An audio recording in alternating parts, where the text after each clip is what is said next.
El 1 de mayo arranca una nueva Asamblea Legislativa en Costa Rica. Esta vez hay algo distinto. 31 votos que pueden aprobar casi todo y propuestas desde el oficialismo para limitar el control político. Esto es lo que quería el chavismo, vía libre para su proyecto político. Eso también le da una oportunidad a la oposición de construir una nueva contranarrativa que les ayude a generar suficiente capital político para ganar en 4 años. Esto es Política con Ros. Arrancamos una segunda temporada y arrancamos con la Asamblea Legislativa. Como les decía, este 1 de mayo comienza una nueva Asamblea Legislativa. Vamos a tener 57 diputaciones nuevas, un nuevo equilibrio de poder. Y un dato muy importante, el oficialismo tiene 31 votos.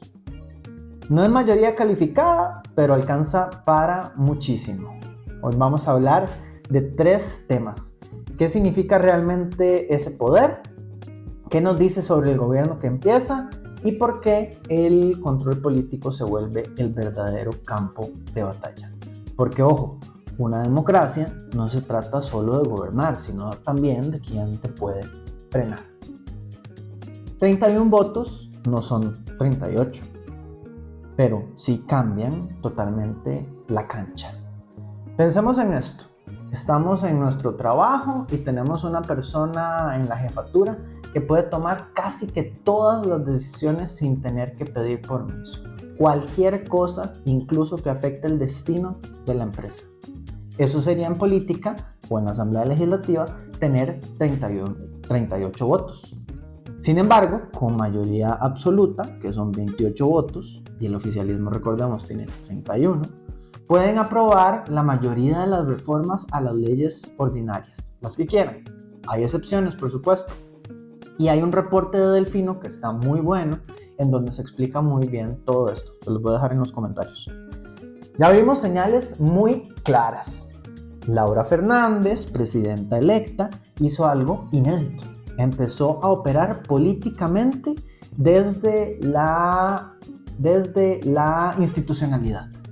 Esto antes de asumir. Rodrigo Chávez la nombró como ministra de la presidencia. Se reunió con la Asamblea Legislativa y empujó 7 proyectos de ley en temas como infraestructura, financiamiento, resiliencia climática, el famoso minitren, crucitas y el tema de especialistas con título extranjero en la Caja Costarricense. Al final, el proyecto del tren no se pudo votar, otros proyectos sí avanzaron, pero el proyecto del tren no avanzó porque la fracción chavista se fue a almorzar y les entregaron muy tarde en el almuerzo, entonces no pudieron llegar a la última sesión del año. Y además, adivinen, no tuvieron chance para votar el expediente que recomendaba la amonestación a Fabricio Alvarado por el tema de hostigamiento sexual. Con 31 votos, es cierto que el oficialismo no tiene todo el poder, pero eso es suficiente para poder marcar el rumbo de nuestro país. Hay proyectos que van a requerir una discusión muchísimo más profunda, como por ejemplo el tema de crucitas. En crucitas o con crucitas, con ese tema en específico, no hablamos solamente de economía y generación de empleo, sino que también hablamos de un posible giro en el tema ambiental o en la tradición ambiental que ha tenido nuestro país desde el siglo pasado, que ha continuado también este siglo, ¿no? Y además, muy importante, nuestra Constitución no es ningún adorno y la Constitución es muy clara de que tenemos el derecho a un ambiente sano y ecológicamente equilibrado. Desde una visión progresista, esto claramente tiene un riesgo de retroceso ambiental gigantísimo y un tema de privatización clara de los recursos naturales. Desde la visión chavista, la visión liberal, esta es una oportunidad gigantesca de inversión y una oportunidad gigantesca de generación de empleo. Pero el punto no solamente es ideológico en este y en otros temas, es estructural. ¿Por qué? Porque tienen mayorías y tienen la capacidad entonces de empujar una agenda que proponga Laura Fernández para los siguientes años, que proponga el chavismo, porque supuestamente Chávez va a ser el ministro de la presidencia y la oposición claramente no la tiene fácil. Va a tener que proponer alternativas más allá del panfleto y más allá de la mera oposición. Entonces, hay un tema muy importante que lo estuvimos hablando ahora al principio, que es el tema del control político. En estos últimos 4 años hemos visto cómo el debate parlamentario se ha degradado muchísimo, ha perdido muchísima calidad. Hemos escuchado en espacios de control político temas como ustedes son chuchingas, nunca la he visto en el gimnasio y un montón de otras tonteras. Diputados burlándose de otras diputadas por la forma en que caminan, como Leslie Borges se burló de Pilar Cisneros, ¿no? Entre otras situaciones. Aunque bueno, hay excepciones. Liberación y el FA defendieron muy bien el tema de la corrupción, sobre todo con el caso de Choreco, o atacaron más bien, muy bien al gobierno por ese tema. Y claro, cómo olvidar a Ariel Robles con su fuerte oposición al tema de Gandoca Manzanillo y en general en temas ambientales. Fue magnífico, ¿no? Pero mientras el oficialismo ahora va a tener la mayoría, ¿verdad? Como estábamos diciendo, absoluta, entonces ahora aparece una propuesta de la futura presidenta del Congreso, Yara Jiménez, que va a proponer limitar ese espacio de control político, que también está en la Constitución. ¿Por qué? Bueno, dicen que es por el deterioro del debate parlamentario. Pero es que esto se traduce en algo muy sencillo. Lo que quieren es menos cuestionamientos hacia el gobierno desde la Asamblea. Y eso cambia todo. Porque desde la lógica chavista esto significa ordenar el debate o no permitir que se utilice el debate de una forma equivocada o hacer el debate más eficiente. Pero la realidad es que lo que no quieren es una fiscalización profunda. Y ahí es donde entra algo muy importante, que es la lucha por la narrativa. ¿Quién habla? ¿Quién incomoda? ¿Y quién pone los temas sobre la mesa? No solo puede ser el chavismo. Y a esto hay que sumarle algo muy importante que sucedió en los últimos días. En el contexto de un foro evangélico, porque acordémonos que el chavismo pues, se hace llamar también evangélico y conservador en lo social. El actual presidente, Rodrigo Chávez, dijo que él quería recuperar el Poder Judicial. Ante esto, Miguel Guillén, actual secretario de Liberación Nacional, dijo que esto era una barbaridad, que eso era concentración de poder, pero bueno, Miguel se le olvidó también que Liberación y la Unidad pues se repartieron las magistraturas como confites en épocas del bipartidismo. Pero bueno, aquí lo importante es que la derecha lo tiene claro. Para generar cambios ideológicamente profundos se necesitan los 3 poderes de la República.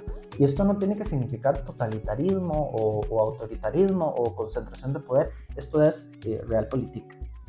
Esto lo vemos en las democracias más fuertes. Y cuando se llega al poder, lo que se busca es transformar.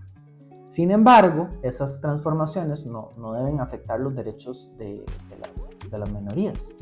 Porque entonces, ¿dónde está la línea para el chavismo? ¿A dónde está la línea entre gobernar con el poder y debilitar los pesos y contrapesos? Que parece que no existe esa línea. Lo hemos visto durante estos 4 años, en donde incluso Chávez ataca a los poderes blandos o a los medios, por ejemplo.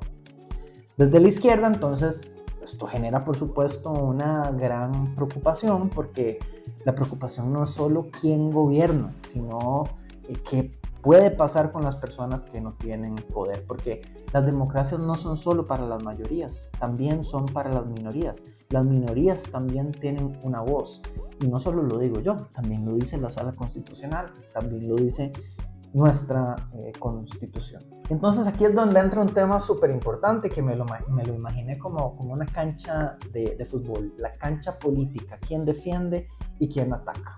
Entonces, si esto fuera como un partido de fútbol, como un partido de la Champions, imaginemos, ¿no? el partido apenas va a empezar, ¿verdad? Ahora el 1 de mayo.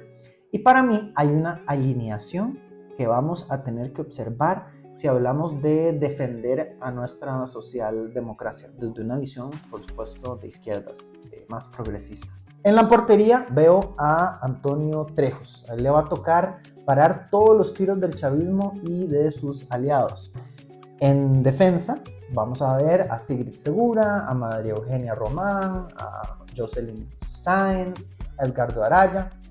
Y esto es una línea defensiva que mezcla experiencia y juventud para contener ese avance chavista. En la media cancha veo a Claudia Dobles y Abril Gordienko.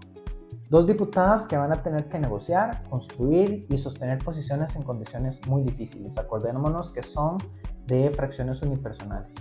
Espero que no le den los votos al chavismo en situaciones de quiebre.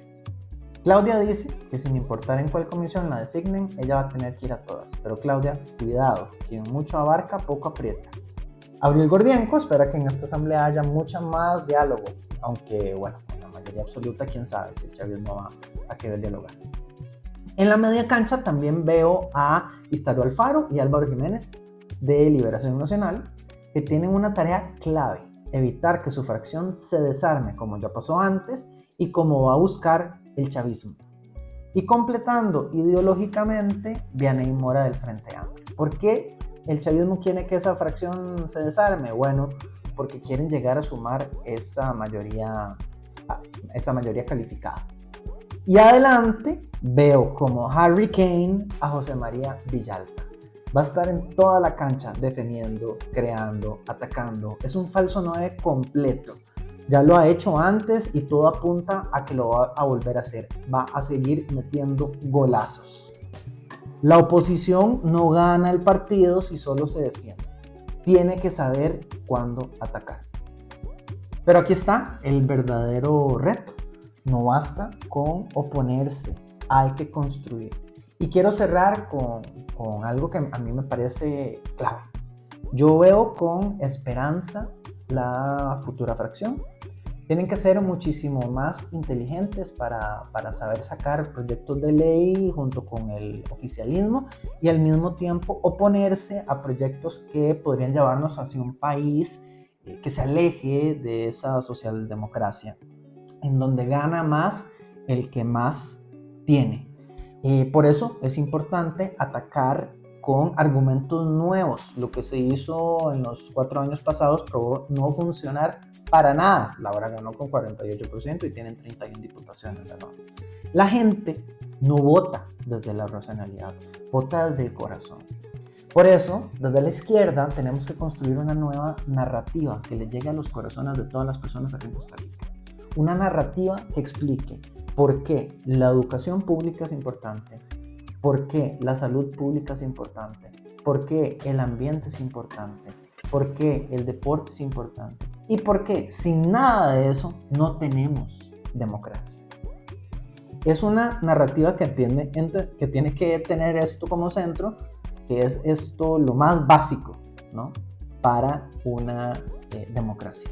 Es una narrativa que tiene que entender que la política no solo se gana en la asamblea, sino que, como decía Gramsci, se gana en la cabeza y en el corazón de la gente. Esto es hegemonía. Esto es tener la espada y también es tener la sombra. Nos vamos a seguir viendo en las siguientes semanas para hablar más de política nacional y esta vez para esta segunda temporada me gustaría mucho meter temas específicos y también hablar un poco de política internacional. Nos vemos en el próximo episodio. Hasta luego. Recuerden dar like, comentar y compartir este video. Chao.